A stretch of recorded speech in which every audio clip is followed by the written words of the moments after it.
그렇기 때문에 비과세를 받을 수 없는 부분이 많아지기 때문에 주의하셔야 됩니다. 용도 변경을 해서 다가구 주택으로 바꿨을 때 비과세가 가능한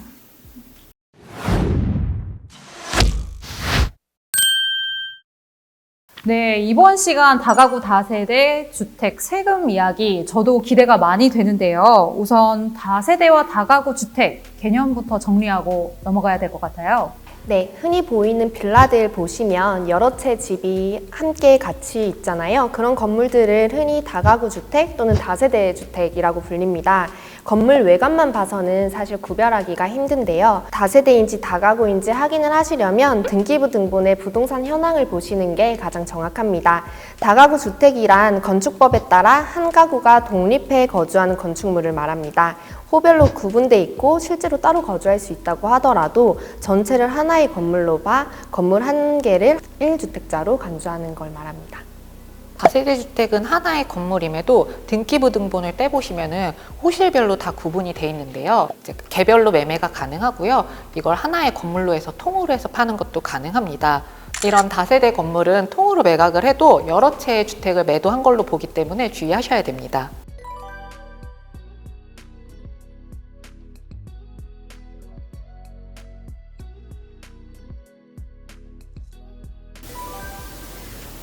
안녕하세요. 현재 부모님과 함께 1층은 상가, 2에서 4층은 주택으로 사용 중인 건물에 4층에 거주하고 있습니다.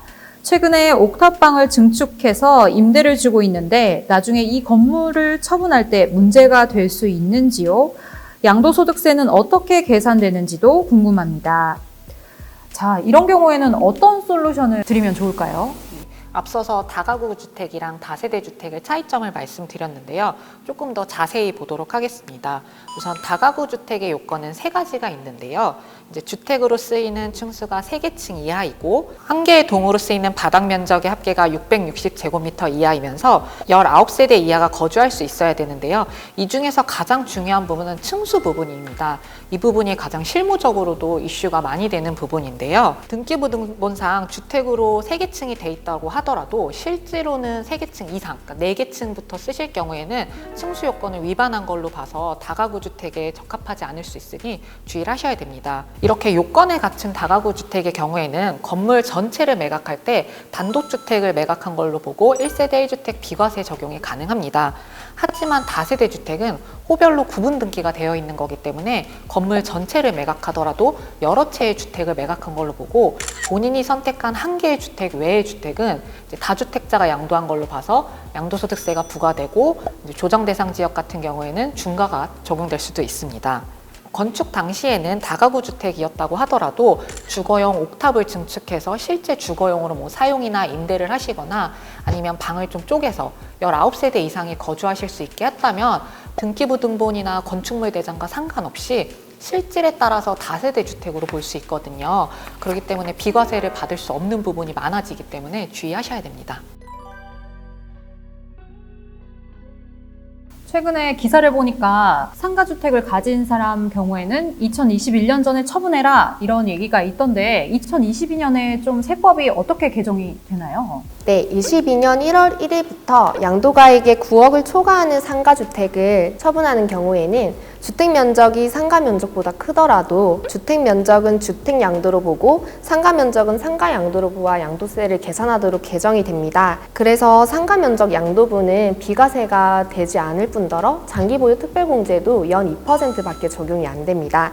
그렇기 때문에 내가 가지고 있는 상가주택이 주택면적이 혹여라도 더 크다면 21년까지 팔 때와 22년 이후에 팔 때를 잘 고려하셔서 매각 시기를 결정하셔야 할 것 같습니다.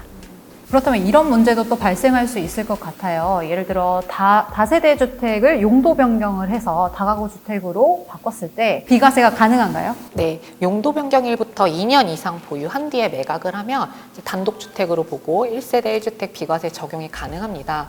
만약 용도 변경 후 2년 이내에 매각하실 경우에는 사실상 다세대를 매각한 걸로 보기 때문에 이제 한 개의 주택을 제외한 나머지 주택에 대해선 양도소득세가 과세가 됩니다. 그리고 또한 1세대 1주택자에게 적용되는 장기보유 특별공제도 용도 변경일부터 양도일까지의 보유기간을 계산해서 적용을 하게 되는데요. 특히 2021년부터는 최종 1주택이 된 날로부터 2년 이상 보유와 거주 요건을 충족해야 되기 때문에 전환 이후 2년 이상 보유와 거주 요건을 충족해야 비과세가 가능할 것으로 보여집니다. 네, 마지막 편이었던 다세대와 다가구 주택 세금 이야기를 끝으로 우리 두 위원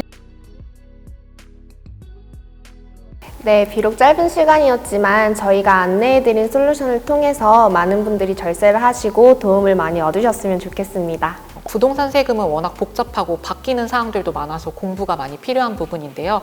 저희가 드린 솔루션 외에도 주위에 다른 세무사님들이나 주위에 같이 공부를 하시는 분들과의 이제 이야기를 통해서 더 알찬 절세 생활을 하시길 바라겠습니다. 자, 다음에 더 알차고 새로운 부동산 이야기로 찾아오도록 하겠습니다. 구독자 여러분 감사합니다. 감사합니다. 감사합니다.